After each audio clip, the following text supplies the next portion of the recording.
안녕하세요. 그린빌 가족 여러분. 오늘 목요일 아침. 네, 오늘도 이렇게 매일 한 말씀으로 또 오늘 하루를 시작하는 모든 분들에게 우리 예수님의 그 십자가 사랑에 걸맞는 그런 십자가의 사람으로 오늘 하루를 살아내시기를 간절히 기원합니다. 자, 오늘 저희는 마태복음 27장 우리 45절에서 56절의 말씀으로 함께 오늘 이 아침을 시작하도록 하겠습니다. 마태복음 27장 45절에서 56절의 말씀.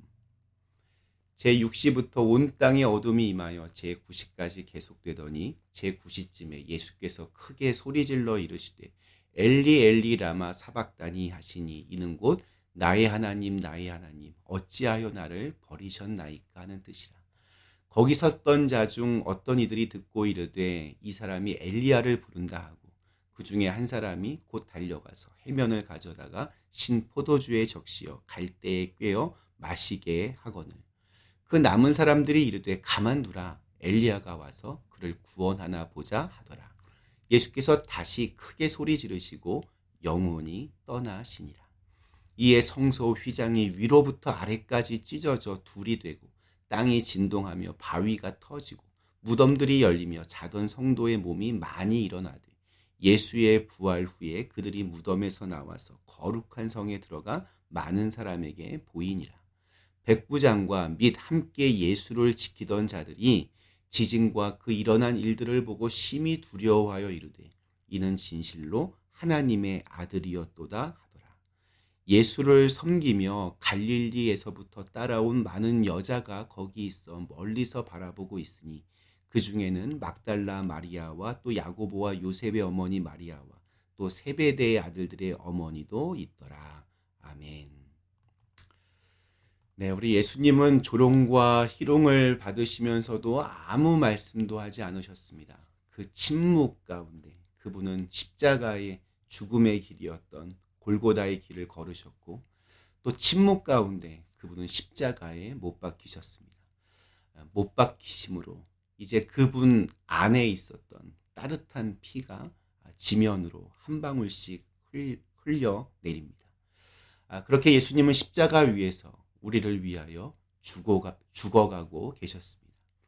예수님이 십자가 위에 계시던 제6시부터 9시까지 온 이스라엘에 어두움이 가득했다라고 합니다. 우리 성경을 읽다 보면 가끔 이렇게 시간이 나오는 경우들이 있는데 신약 성경에 나오는 시각은 그 숫자에다가 6을 더하면 현재의 시간이 됩니다. 그러니까 해가 빛을 잃고 온 땅에 어두움이 가득했던 6시부터 9시까지는 지금 우리의 시간으로 따지면 정오 12시부터 오후 3시까지입니다. 하루 중에 햇살이 가장 강할 때입니다.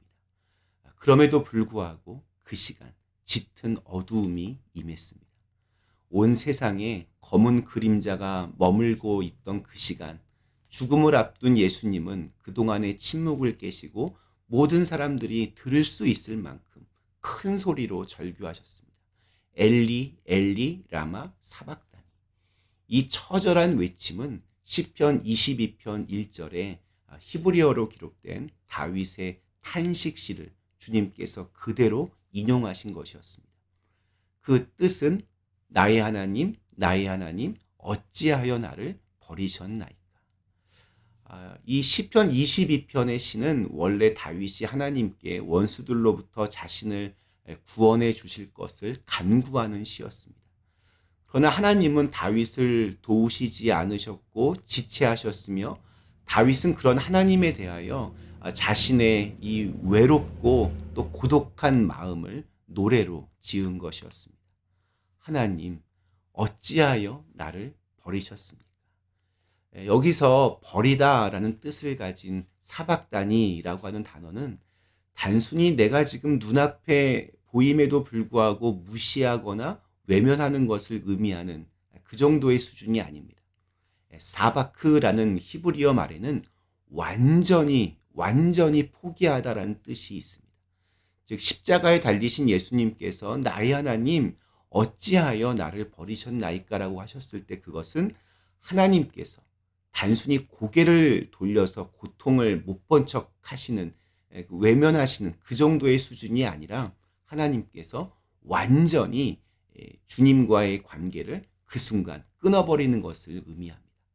십자가에서 하나님은 예수님을 향하여 완전히 등을 돌리셨고, 또 예수님께서는 인간이 느낄 수 있는 가장 처절한 고독과 외로움을 십자가에서 짊어지셔야만 했습니다. 이 고독과 외로움은 사실 죄로 인해 하나님으로부터 멀어진 우리들이 감당해야 하는 것이었습니다.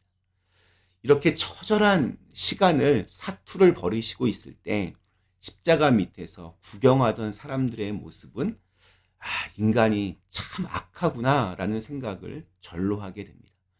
엘리 엘리 라마 사박다니, 예수님의 이 절규를 대충 듣고는 엘리야를 지금 찾는 중이구나, 자기들 멋대로 상상을 합니다. 그러면서 엘리야가 와서 그를 구원하나 보자라고 하면서 예수님을 또 조롱합니다. 이렇게 무지하고 악한 존재, 그것이 바로 저와 여러분들입니다. 사람들이 그렇게 조롱하고 있을 때 예수님께서는 이 땅에서의 마지막 숨을 내쉬고 마지막 소리를 지르시고 운명하셨습니다. 예수님의 영혼이 떠나는 순간 무슨 일이 일어났습니까? 우리 51절에 보면 성소 휘장이 위로부터 아래까지 찢어졌다라고 합니다. 성전에서 가장 거룩한 장소인 성소와 지성소 사이에는 휘장으로 그것이 구분되어 있었습니다. 이 휘장은 일반 가정에 이렇게 달아놓은 커튼 정도가 아니었습니다. 그 휘장은 청색, 자색, 또 홍색 실과 모시 실로 짰는데 그 길이가 약 한 15에서 20m 정도 되었고, 또 폭도 한 10여 미터 되었습니다. 두께도 꽤 두꺼웠습니다. 그 휘장을 정결하게 하기 위해서는 이 정결례탕이라고 불리는 곳에서 깨끗한 물에 한번 집어넣었다가 꺼내서 그거 다시 그 휘장을 달 때는 제사장 300명이 힘을 모아서 그렇게 달았다고 합니다. 그리고 그 휘장은 황소에 메어두고 찢으려고 해도 잘 찢어지지 않았다라고 합니다. 그런 휘장이 위에서 아래로 찢어졌다라고 하는 것은 이것이 사람이 행한 일이 아니라 하나님께서 하신 일이라는 것을 강조하는 겁니다. 이 성소의 휘장이 찢어진 시간이 금요일 오후 3시 정도였으니까 당시의 성전에서는 제사장들이 저녁 제사와 또 안식일 준비로 아주 바빴을 겁니다. 그들은 휘장의 이 한가운데가 위에서부터 아래까지 찢어지는 것을 보고 놀람과 충격을 금치 못했을 것입니다.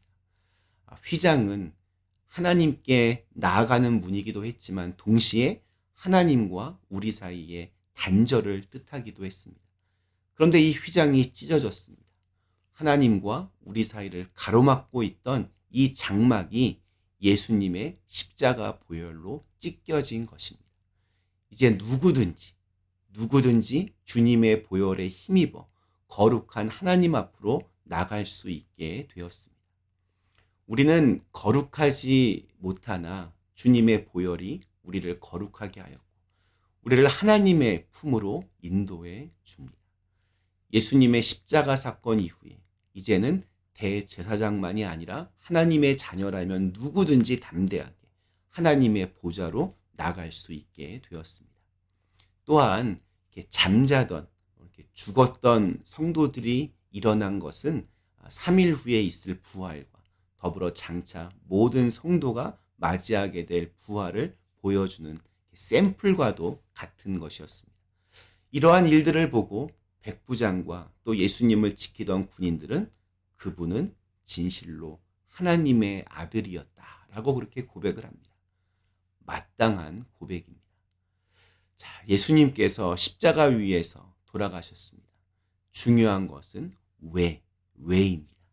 왜 예수님은 그 순간 그렇게까지 철저하게 하나님의 외면을 받으셨는지, 왜 그 모든 조롱과 또 감당기 힘든 육신의 고통을 묵묵히 견뎌내셨는지, 이 모든 이유가 바로 나 때문이라는 것이 믿어질 때 우리는 담대하게 구원의 문을 두드릴 수 있습니다.